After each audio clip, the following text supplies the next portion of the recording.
Hi guys. So I'm really excited because there was a really good atheist experience um, episode, and I really wanted to talk about a few things from it. I will try to link the episode below. And the hosts that were on at the time was Matt Dillahunty, one of my favorite hosts from there, especially now that Tracy and Jen are no longer with the show, which is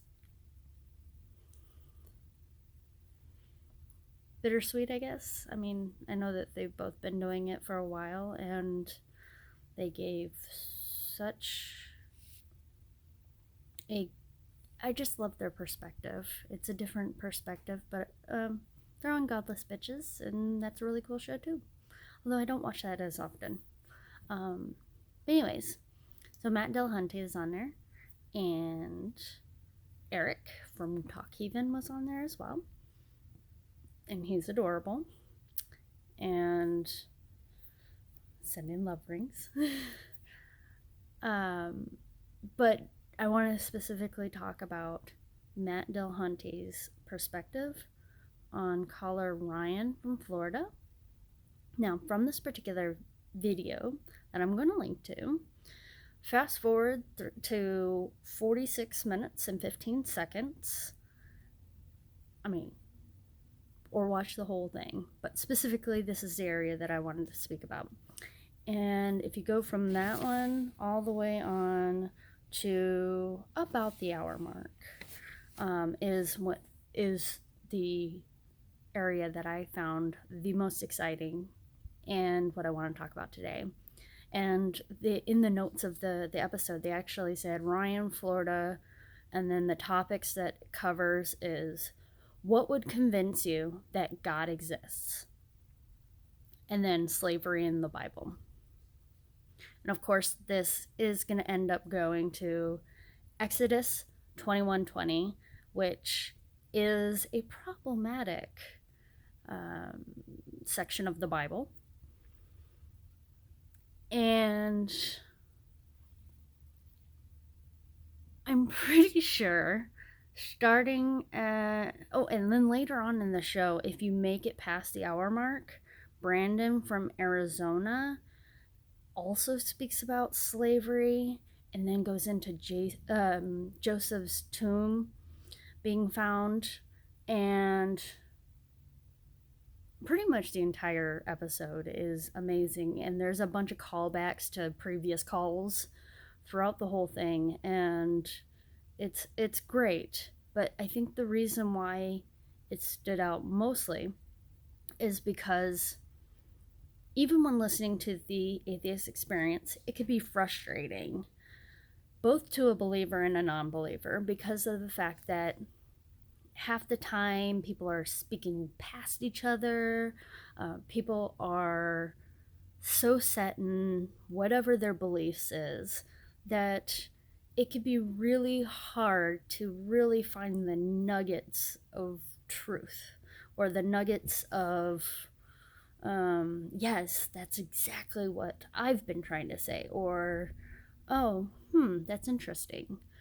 And I know that they have a show that is supposed to be entertaining, maybe a little intellectual at times, maybe a little dumpster fiery at times as well, which is what we love, right? We love a little bit of it all.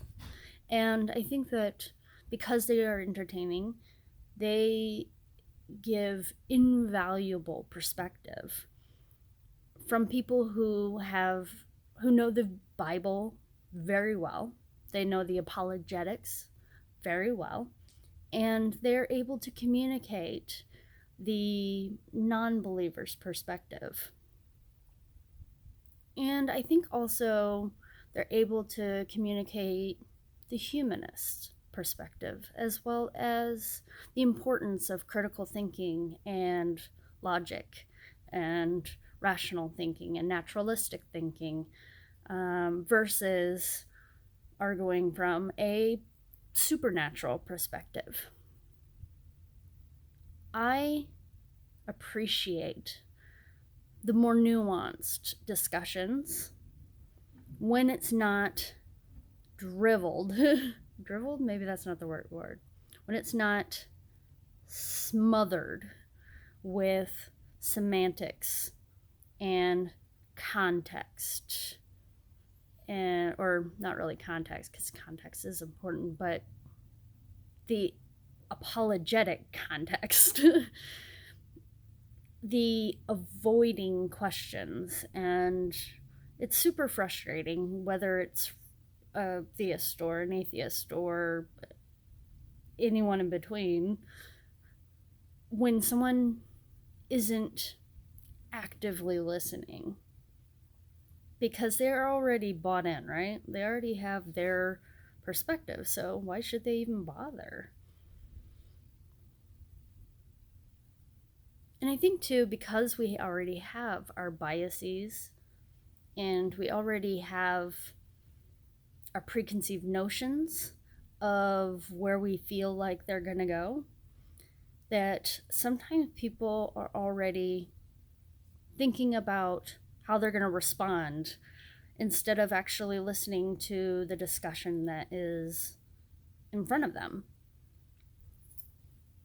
And most people already, they're like, yeah, like, it's irritating, it's frustrating, especially if you have been listening to debates for more than 30 seconds, or have actually had these discussions with theists, or in my case, people who eat meat still. But there's so much to be gained by having these conversations.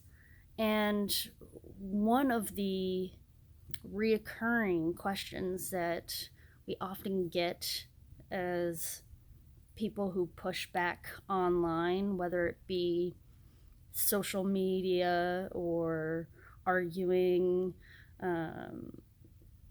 on posts or forums or whatever, or via YouTube, or even in person with your family, is why bother? People are already stuck in their ways. You're not going to change their minds, so what's the point? And with vegans, I know that a lot of times we say it's about planting seeds.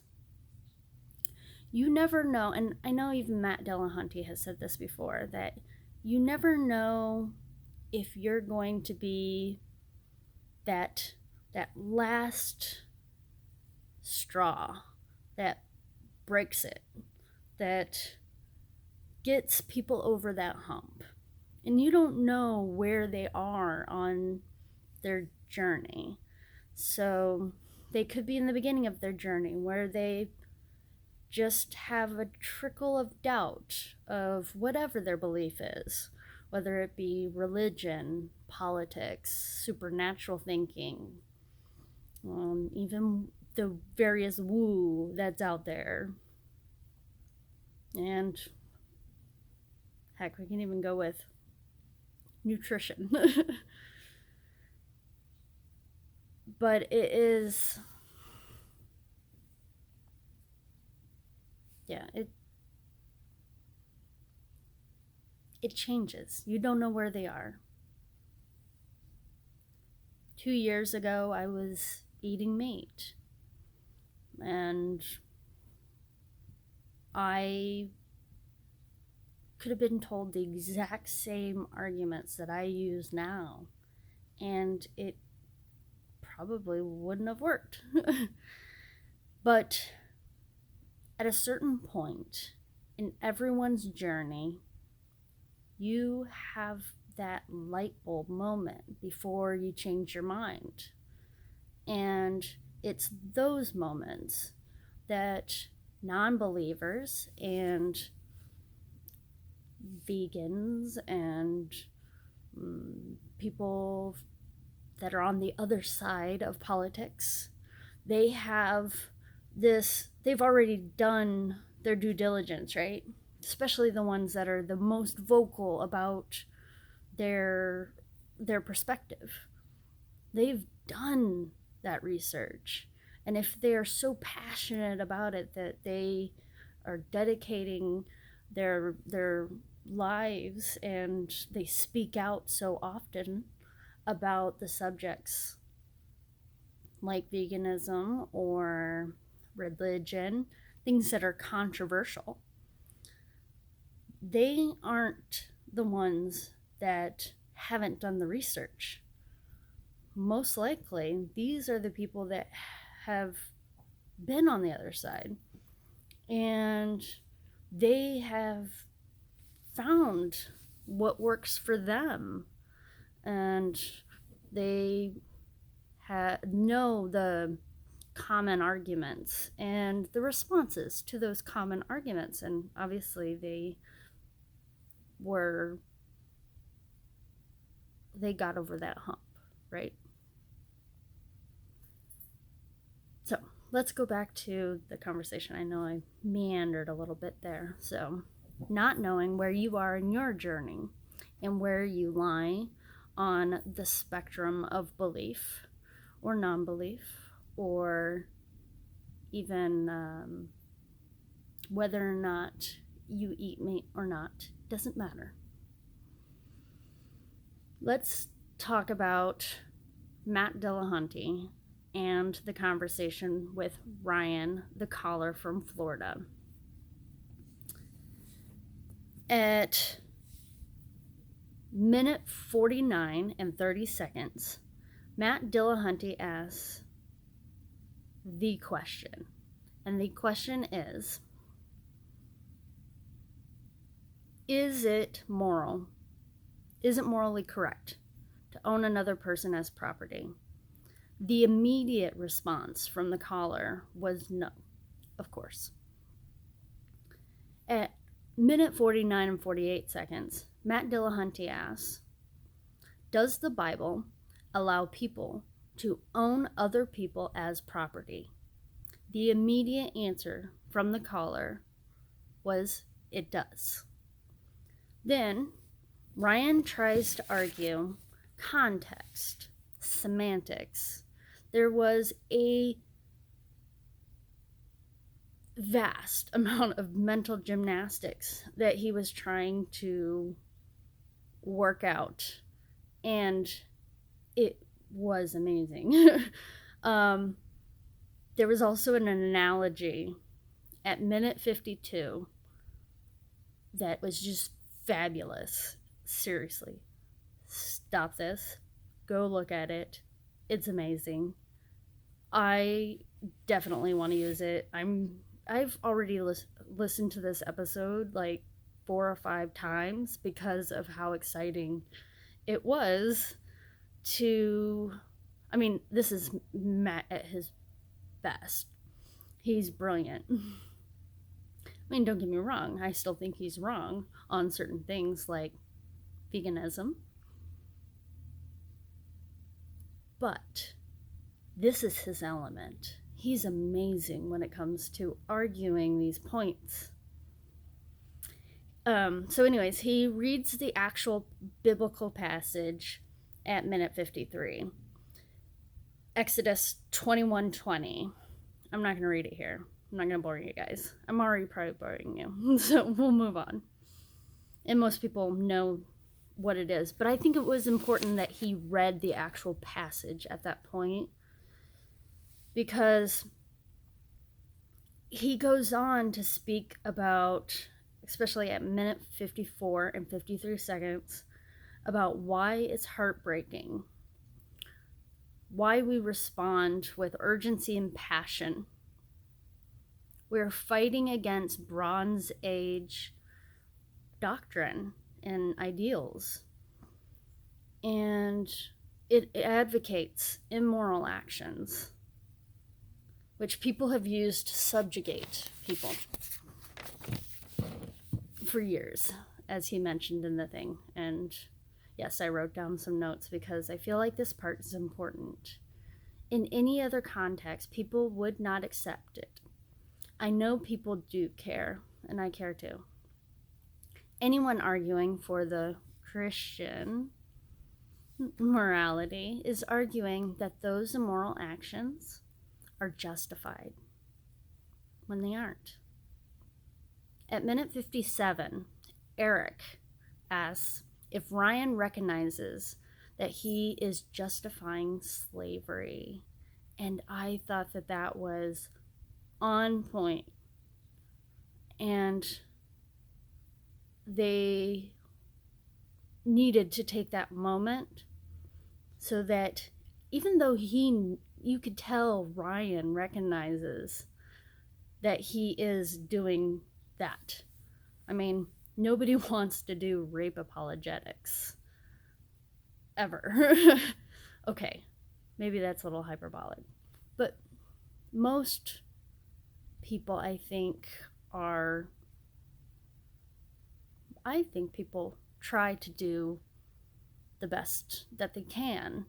And so we recognize that slavery, owning another person as property against their will, whether it be slavery or servants or indentured servitude, it is embarrassing. However, the moment of his cognitive dissonance was at, I think it was minute 58 and 16. Yeah, or 58 and 32, both of those. Matt repeats it twice because Ryan's in the midst of doing his little jungle gym, going all crazy, trying to justify what he already knows is troublesome or whatever. And this is the moment, I think, that is it's everything, right?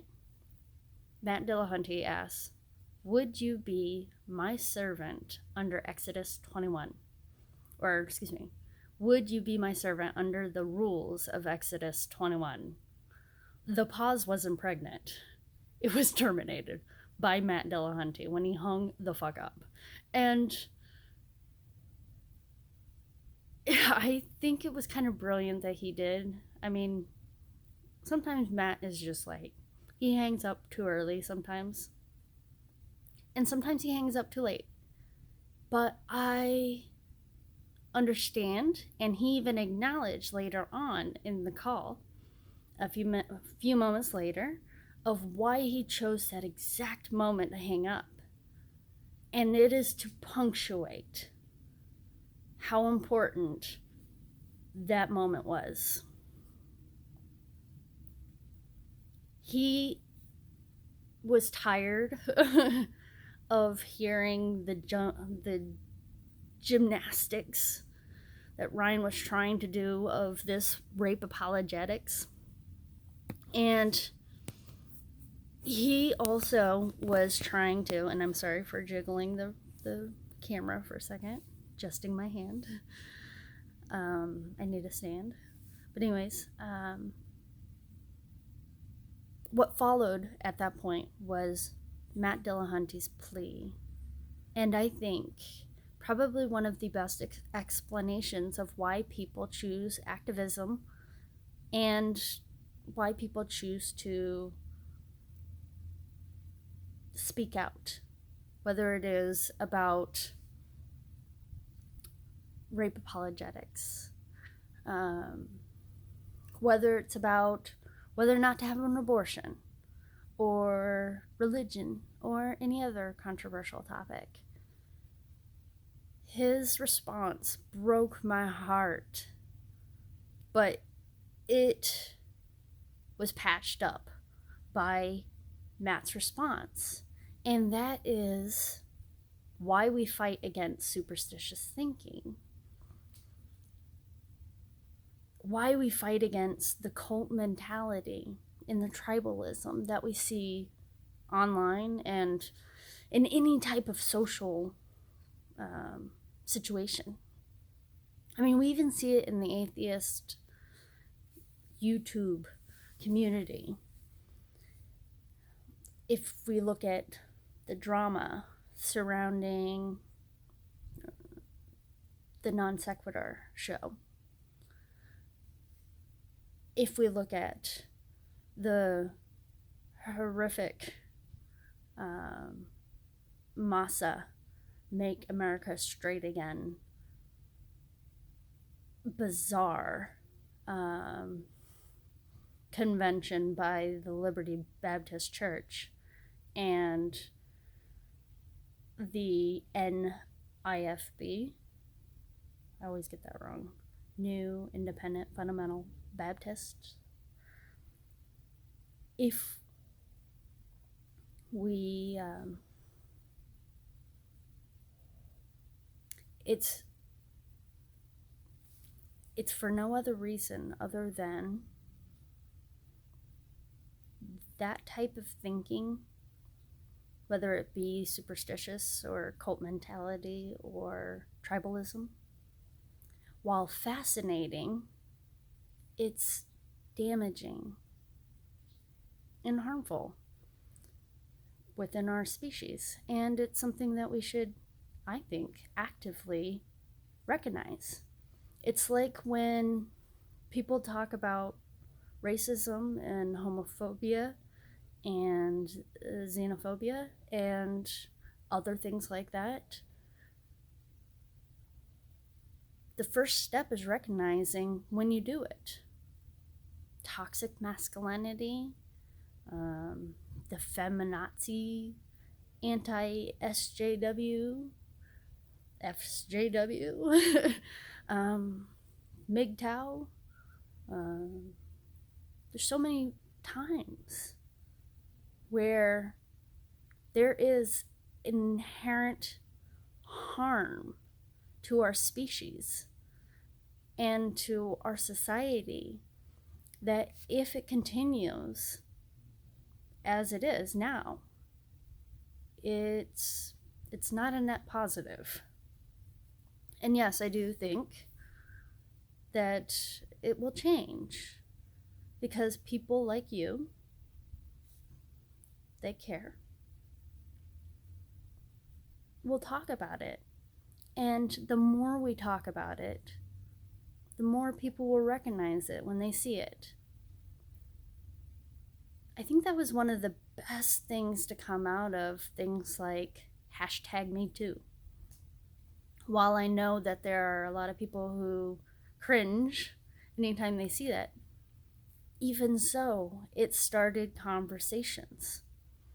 Like the trans athletes conversation.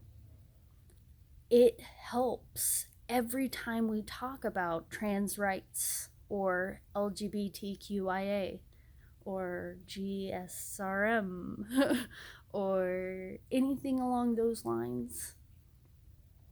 Every time we speak about it, we are planting seeds. And we just need to wait and let it grow.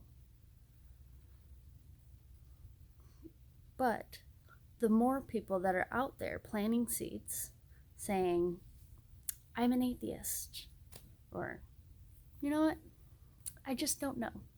And I'm okay with that. Sometimes it's okay to say, I don't know. Or, you know what, I'm a vegan. Because I don't want my food choices to cause additional harm. I'm a humanist because I think it's important to think about it's not just about me. It's about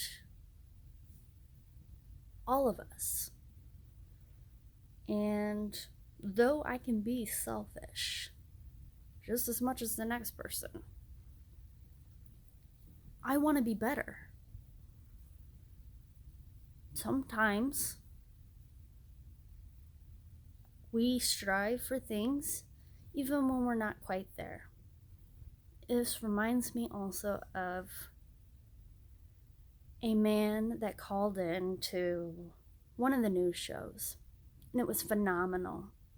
And he said, and I apologize for not remembering your name, sir, but he said, "I am a racist, and I would like to stop. So how can I do that?" And the lady, she was amazing, and I'm sorry I don't remember your name either. She was amazing, and they talked during the segment, but the best part was they followed up after. And, one of the things that I took when I saw that discussion happen was, you don't know how many seeds were planted and for what. So many people can watch that one episode and take certain things away from it, even if it isn't that you shouldn't be racist. Maybe it's just a seed to help people recognize, oh, I can ask questions, or it's okay to admit I am whatever, or to say I don't know. Let's find out together. We need to ignite people's passions when it comes to learning and trying to figure out if they are wrong, why, and what can they do to figure out why they're wrong or how they're wrong, who to speak to, and how to ask the right questions. Like, that's a big thing too. And maybe also how to recognize when the conversation is going off the rails and how you can fix that. That's a big one too. But I think the best thing in the end is that we just keep trying, And I apologize if you hear my dog walking around and the clicking. She's being crazy right now, trying to lay down. So I will end this video, which is a lot longer than I expected it to be, with the following thought. My motto.